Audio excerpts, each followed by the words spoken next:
The northern rebels are already planning for the days after a United States attack on Syria. In Aleppo, they're using a 3D scale model of the ancient old city to plot government positions and targets.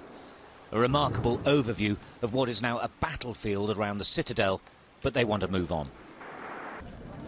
A senior commander told me their plans are advanced. They're simply waiting for what they hope will be an attack and a game-changing moment. We and the Aleppo Military Council, we made 5 targets. We submit 5 targets for the American to hit, and if the strike was strong enough, that could bring the regime easier. But we are afraid we don't want the American to hit the bases where it's been emptied before by the government, and not to be a shallow hit strike. And so, can I confirm they have sent targets through to the military of the West to hit? I confirm that, and we said we sent 5 targets in Aleppo area, far away from the civilians to be hit, military targets. Activists say that for the last 2 weeks inside northern Syria, government forces have been conducting an airborne campaign to depopulate the whole region, and it's working. Sky News travelled extensively through the provinces of Aleppo and Idlib over the past few days.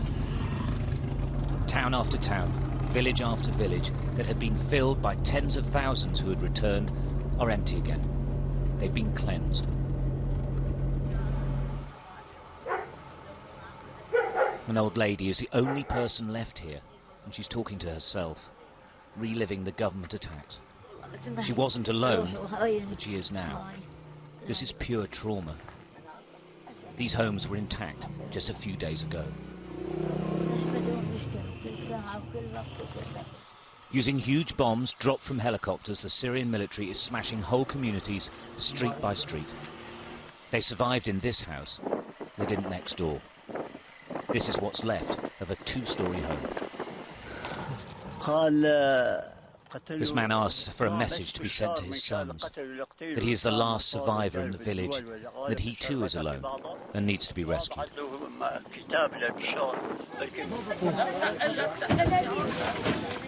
The displaced are heading to safety. In clearings by the border, they've set up camp, still to decide whether to cross or not. A Turkish soldier is waiting. In a tented field hospital, aid agencies are helping the latest victims. They can't go any further.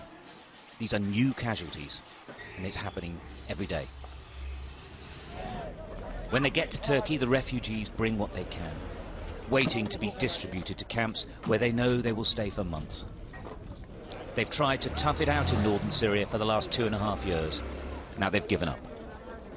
If the United States does strike, and it's a substantial strike, then what happens here in the north of the country, the freest part of Syria, could be crucial in deciding the fate of Bashar al-Assad. The Free Syrian Army says that it will join up with jihadi groups and will head south towards Damascus and west towards Latakia, Bashar al-Assad's stronghold on the Mediterranean Sea. So far, though, they are very divided.